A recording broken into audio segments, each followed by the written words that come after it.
A couple witnesses. Mellisa was here with us. She's the director of New Jersey Center for Divine Mercy.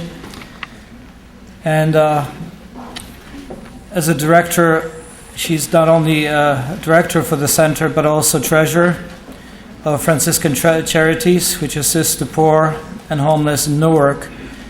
Mellisa worked on Wall Street in executive position for 12 years. She lives in Verona, New Jersey, with her husband and 2 children. And I welcome Mellisa to speak with us.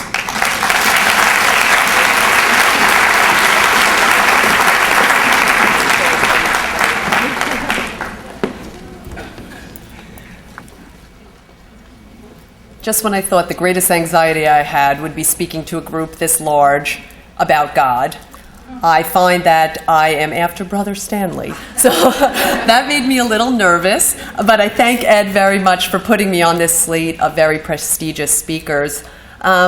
Today I'm going to talk to you about my witness of how I made my way to the altar of our first officially approved Center of Divine Mercy in New Jersey. When I was asked to do my witness, Ed said, you might want to think about the theme, which is Unique Hope for the World. And then last week he called me and said, I just want to let you know, registration's about 700. So I gave a little yelp out to God this week and I said, how am I going to tie my witness to Unique Hope for the World? I just couldn't figure it out. And I got this one thought that kept coming back to me, and that was, not the whole world, Mellisa, just your world. And so that is the divine mercy I want to speak about today, the one that exists in my world. And probably just from watching me come up here today, you can guess what my world is. I'm a suburban wife from Verona. I've been married for 17 years. I have 2 little girls who are here today, 9 and 7, and they've practiced their waves, so I'm going to introduce them at the end. There's laundry and brownies and sports, and 2 elderly parents who I love dearly, 85 and 87, who need my assistance occasionally. Ill in-laws, one with Alzheimer's, and my father-in-law losing his sight. And in this world was also my dying sister, Jane. About 7 years ago, she was diagnosed with a rare and highly aggressive and incurable cancer of the belly button. It was sad and shocking because she was lovely and kind and sweet, and she had enormous faith. And she used it as the mainstay to get through her illness. And every day she said she thanked God for being with her because she knew she could have not gotten through another day had he not helped her. And in this world, I was awed at her faith, and I believed God existed for her. But I didn't think God existed for me. I never really did anything for him except attend church, and then I didn't really pay very much attention. Yet she seemed to get so much comfort from prayer.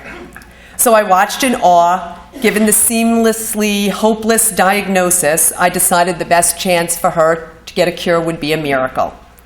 But I didn't know how to pray, and I figured God wouldn't listen to me anyway because I was so unworthy. You see, I did all my deeds with a dark heart. And each day I undertook my responsibilities not with joy, but with a lot of anxiety, and often I was hospitalized with acid reflux, thinking I was having a heart attack. And one time I asked my sister Jane what God would think about doing good deeds but with a dark heart. And she used to say to me, I bet God holds you even more close to him because you are doing what he asks at a cost to you. And I kind of liked that idea that maybe even for a moment God was holding me close, and it made me feel happy. And so I decided that although God had no reason to answer my prayers or even listen to me, that I would start doing things for others in return. And I would seek out people and ask them to pray for Jane. And I figured if I was unworthy, then maybe other people would be. And astonishingly, I started to feel happier. And once, even these collective prayers resulted in a miraculous healing. I decided to have a mass for my sister at our church, and I brought together all the people who were praying for her. Over 200 people attended, and we prayed for a miracle. On the next CAT scan, when the doctors came in with the results, they just shook their head. The cancer was gone. It was a miracle. And it was a miracle. And it was a miracle for her and her family and all of those who came that day to Mass. And I was elated, but I was not changed. God had answered Jane's prayers. She wanted to make the upcoming weddings of her 2 children, and the doctors had told her she would not.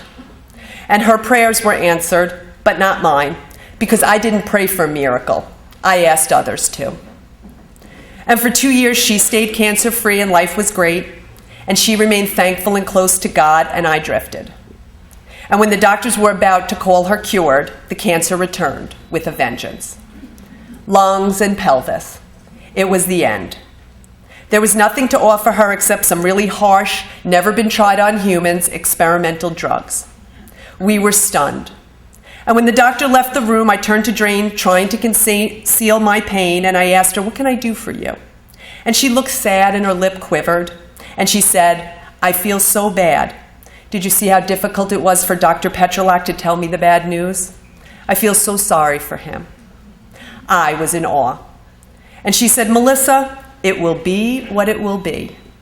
And I could see as she closed her eyes sitting on the exam table that she was praying. And I went home numb, and I started making a series of calls delivering the bad news when I got to Jane's best friend, who years earlier had battled breast cancer. And I asked her what people did for her that was helpful, and she said they prayed with me. And I remember getting off the phone, putting my head on the kitchen table and sobbing. And my husband hugged me, and he told me everything was going to be okay. And I said, "How can everything be okay when the one thing I can do for my sister is pray, and it's the one thing I have no idea how to do?" And that night, I prayed to God, and I asked him to show me how to pray. And by now, everybody who knew Jane and some who even didn't were praying for her. And one day, a friend of ours, Anna, asked me if Jane would embrace going to a prayer and healing service. And she agreed to go. And I couldn't wait to hear the following day what had happened. And she told me when she arrived at this house, there was over 150 people. And the man running the healing ministry was Paul Miller. And he walked up to her and handed her a piece of paper. And it was something called the Chaplet of Divine Mercy, a prayer for the sick and dying. And she was kind of surprised because she had worked as a CCD director for 12 years and had never heard of this prayer. And she told me how moved she was when she prayed it. Looking back, she had told me that she prayed it daily from that day forward. And so she kept going back monthly to these services. And one time she told me about a conversation she had with Paul Miller. And it ended by saying, "Say yes to God. Rather than looking for ways to say no, just say yes." And it felt like someone had struck me on the head with a hammer. And I kept feeling so moved by those words that one evening, when my hands were full of raw meatloaf, I kept hearing the words, "Say yes to God, say yes to God." So I put my meatloaf down and I said out loud, "Okay, God, I hear you. I'll say yes." And I put down the food and I went to my computer and I looked for information on Paul. And I found his email address and I wrote him a note, and it said something about how grateful I was for his prayers for Jane and how it really changed her state of mind. And I was struck by the words, "Say yes to God." And so today I was saying yes to God by seeing if there was anything I could do for him in thanksgiving for praying for her. And he told me about a soup kitchen that he runs that feeds the needy in Newark. And he invited me to come see it, and that he would gladly accept whatever I wanted to give. I said yes, but inside I said, "Oh no, not Newark, New Jersey." I was so scared and I was afraid. All I knew about Newark was what I had read in the papers, but I knew I wanted to go, and so I went. And the most amazing thing happened to me. I started to find Jesus. I found Jesus in a place I didn't think existed, but he did.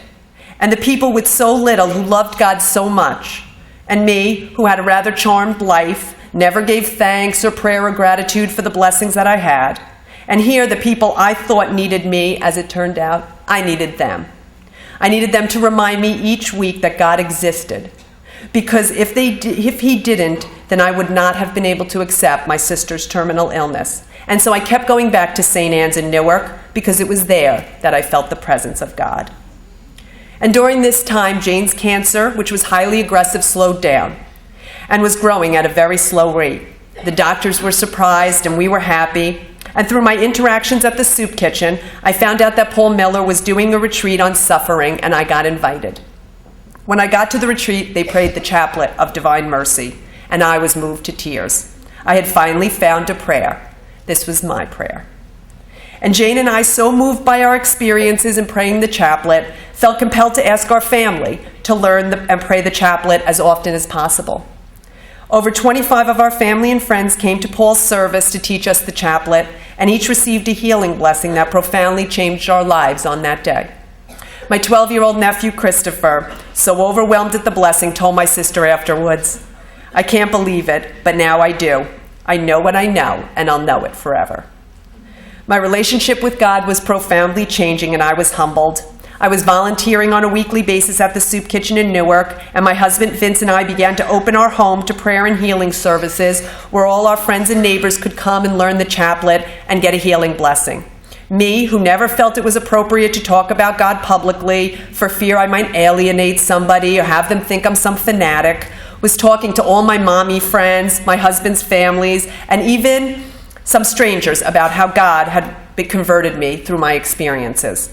And I guess his evangelizing worked because by the fourth service in our home, over 100 people were in attendance, most of which I did not even know. And every time there was my family, my children, and Jane's, my husband, and of course Jane, sitting by now in a wheelchair, smiling, certainly understanding how far we had come in love for God. By now it was becoming quite apparent that the cancer was leaving her debilitated and needing round-the-clock care. I was trying to care for her in her home. Still, it was difficult, but I did it gladly, and each time I started to feel overwhelmed, I prayed the chaplet. I repeated the words, "Jesus, I trust in you." I had expectant faith. To me, that was my expectation, that God would always respond to my life with love, forgiveness, and mercy, even if what was happening around me didn't appear to be that way. I would trust Jesus. And one morning, I guess looking fairly skinny, a little skinnier than I am now, and worn out, I looked across the table at my husband and told him I needed to hire someone to watch our girls so I could care for Jane full-time in her house because I could not keep up the pace and ensure her care. Vince, being a man of great faith and love for God, the centerpiece of faith for our children long before my heart was converted, looked at me and said she should move in with us. It was what I really had wanted but could not bear to ask him. God had spoken to his heart as well. I asked him if he was sure, and he told me how he loved Jane like his own sister, and it seemed like the best solution. We sat for a few minutes talking it over. Could we do it? What about the children? Could they bear to watch their beloved aunt die? Would her husband allow her to move in with us? But mostly, I thought about the chaplet. How she had asked us as a family to pray it for her when she could no longer pray it herself, and how desperately I wanted to be present when she died so I could pray the chaplet. I needed her in my home so I could be certain to have that opportunity. That night, as I laid in bed asking God if this was the right thing, was this what he wanted? For me to care for her in my home. And then I heard God speak to my heart, and he urged me to receive communion the next day and pray to the Sacred Heart of Jesus, and so I did. And when I came home, my husband said, "Well, what happened?" And I said, "Nothing," perfectly content. I had trust that God had answered my prayers, and I would just have to wait to see how. And a few days later, Jane and her husband and I were at a diner, and all of a sudden my heart started to race and my hands shook, and I knew it was time to ask. And I said in my mind, "Yes, God, let's do it." And I asked them if Jane could move in with us so I could care for her. Her husband looked shocked. But I turned to my sister and her little bald head in a scarf, and she was on oxygen and in her wheelchair, and she was crying. She was shaking her head no. Oh no, I thought, not no. This is what God wants. I just knew it. And so I kneeled down in front of her in that diner, and I held her hands, and I asked her why. This always is the hard part for me. And she choked out only 2 words, "The girls." And I knew what she was referring to. She was worried that my little girls would be called to witness a situation that would scar them. And I understood because I had given it some consideration. But when I asked God whether this was right for all of us, I felt great, overwhelming peace. And I knew it had to be there this way. And so I kneeled there in front of her and I cried. And I asked, "Jane, do you believe God has a plan for your suffering?" And she nodded. I said, "I do too, because if I don't believe that God has a plan, then none of this would make any sense and it would be unbearable. And so if God has a plan for your suffering, how could it possibly involve ruining the girls?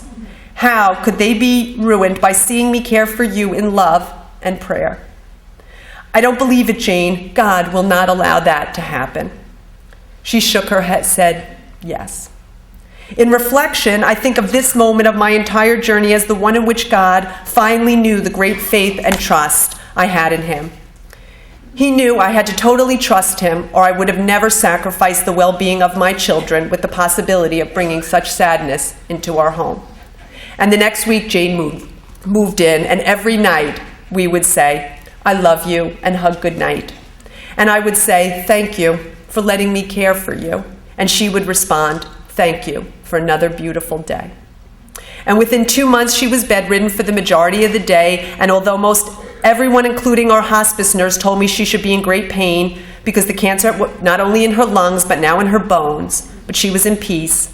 She needed no morphine, and she was comfortable. And it was Ash Wednesday, and it marked the last day that she really spoke. On that day, in a mass at our home, Jane spoke, and she said that all she ever prayed was to offer suffering up to God, and that she would gladly suffer, but asked him to please make it worth something.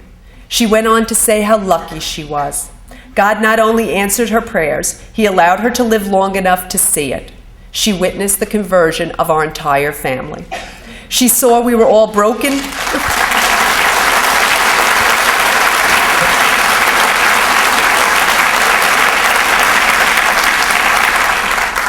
She saw we were all broken at her diagnosis, and now we were joined with her in thanksgiving to God, even in the face of her death.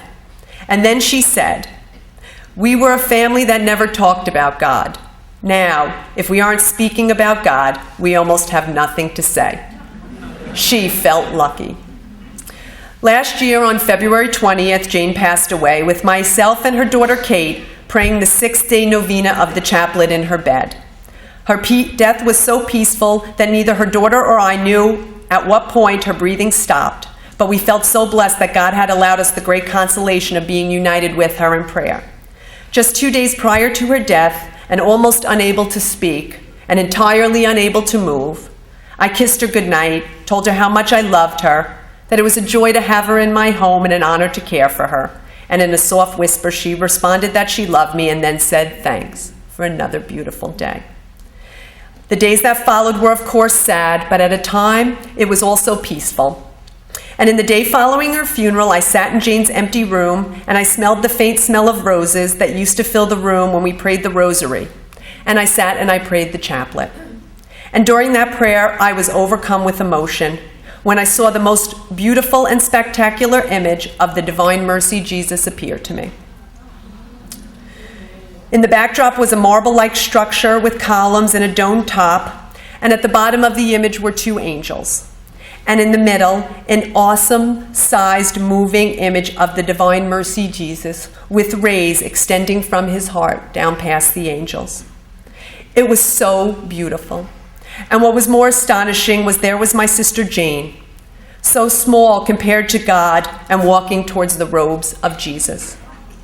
She turned to me and wore the happiest smile I ever saw. She walked off and disappeared into the robes of Jesus, and she waved and mouthed something to me, and I was shocked. It was awesome, and I ran off to share the story with our family. She was in heaven, and God had shown me. I explained what I had seen to Father Josephat Kalima, who is the pastor at the Center for Divine Mercy, and Paul Miller, who has become a good friend at that time to our family. And upon hearing the story, they asked me if I would be interested in volunteering to direct the activities associated with establishing the center. Me? No way, I thought.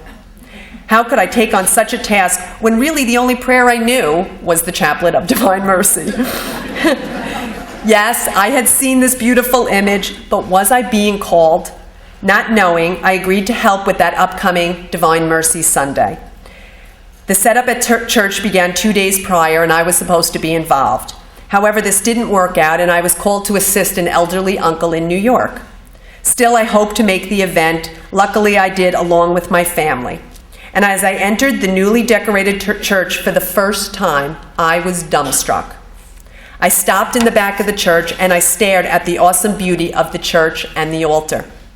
Could it possibly be The altar was set up exactly in the likeness of the image God had shown me at my sister's death. As I sat in the pew looking down at our entire family, I realized we were exactly where God had wanted us to be. He had called us here, and me especially.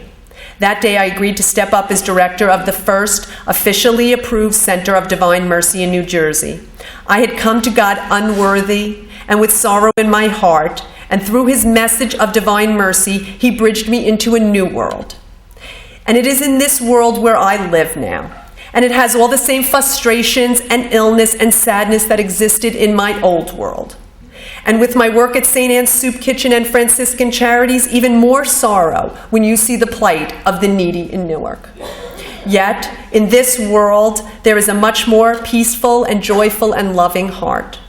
One that accepts God's will and believes in God, and believes that his message of mercy exists for everyone.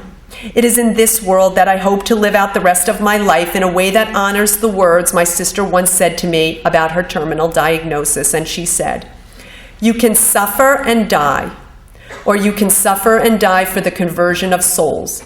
Either way, one day you will suffer and die." She suffered, and our family believed. And before I close, I just want to say a word about what I think happened to me. Some people have called it a vision and a consolation, a revelation, and I just don't agree with that. And only because in my heart those words just do not sit properly with me. But I do believe what happened to me is that God answered one remaining prayer I had. Not knowingly had in my mind, but one that I carried in my heart. You see, prior to Jane dying, I once asked Paul Miller what would happen if after she died, I went back to who I was. He said, "You won't." I said, "What if I do?" He said, "You won't." Still unconvinced, I asked, "Well, once Jane dies, how will I know what to do for God? I mean, now I know he's asking me to care for Jane, and I keep saying yes. But once she's gone, how will I know what to do for him?" He said, "Don't worry, you will." I said, "How do you know?" He said, "Have faith in God, trust him, you'll know." I worried. What if I didn't know? Maybe I was a hypocrite. What if after she dies, I go back to someone who isn't that concerned about living a life with God? It was Jane who showed me the way, and now if she dies, how will I know where to go for God? To me, this imagery was God's way of answering this anxiety. He pointed out his plan for me. He asked me to say yes, and I know now, because each time I stand at the altar at the center of divine mercy, I feel as if Jane is standing next to me, like she is now, holding my arm, because God allows that as a gift for saying yes. Once Jane said to me, "We sure have a story to tell. I hope one day you will tell it." I told her I wouldn't know what to call the witness, but in the end, God named this witness and gave it a perfect title. As Jane walked towards the divine mercy Jesus, she waved and entitled our witness, because she said the word blessings. Blessings, a reminder to me that those who truly trust in Jesus as Jane did can turn their suffering into a blessing